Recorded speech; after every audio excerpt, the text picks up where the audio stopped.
येणाऱ्या 5 वर्षासाठी जर सत्ता इथे जर भाजपची बसली परत, तर काय तुम्हाला प्रायोरिटीमधून कोणत्या गोष्टी वाटते, की हे 3 प्रायोरिटी आपली? एक तर पाणी पुरवठा चालू करून राहिलो, हं, तिथं वर्किंगवर आहे काम, एंडिंगवर आहे. संपूर्ण शहरासाठी 50 वर्षासाठी 24/7 बंद नाही होणार फिल्टर पाणी. दुसरं इथे हॉस्पिटल नाही आहे, तर जवळपास 100 खाटाचं तरी हॉस्पिटल आम्ही नगरपालिकेकडून करणार. कारण तो खूप मोठा प्रश्न आहे, खूप वर्षाचा प्रश्न आहे. हे 5 वर्ष आम्हाला रस्ते नालीचे तितके कामे शिल्लक नाही राहिले. ते केल्यानंतर जे काही आमचा मास्टर प्लॅनमध्ये आमचा निधी येत असतो, त्याच्यात आम्ही हॉस्पिटल्स, शाळा नाही आहे, शाळा आहे परंतु खूप महागड्या शाळा आहे. एक एक 1.5 लाख रुपये वर्षाचे लागतात पालकवर्गांना. तर आम्ही नगरपालिकेची सुंदर डिजिटल शाळा जिथे जवळपास 7,000 विद्यार्थी शिकू शकेल असं ते शाळेची निर्माण करणार आहोत. इथे विश्रामगृह नाही आहे, विश्रामगृह आम्हाला बनवायचं आहे.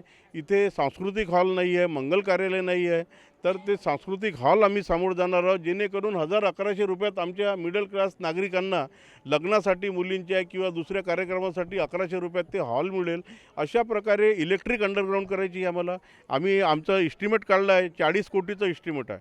संपूर्ण बुटीबोरीत जितके तार ॲक्सिडेंट होतात, पावसाळ्यात लाईट जाते, तारं हालतात, तारं तुटतात. संपूर्ण बुटीबोरी शहर हा नागपूर जिल्ह्यात एकमेव शहर मला वाटते असं राहील जे पूर्ण अंडरग्राऊंड आहे. अशा प्रकारे आमचे विजन्स आहे. स्टेडियम नाही आहे इथे, स्टेडियमचं आहे, इंडोर स्टेडियम आहे, स्विमिंग पूल नाही आहे.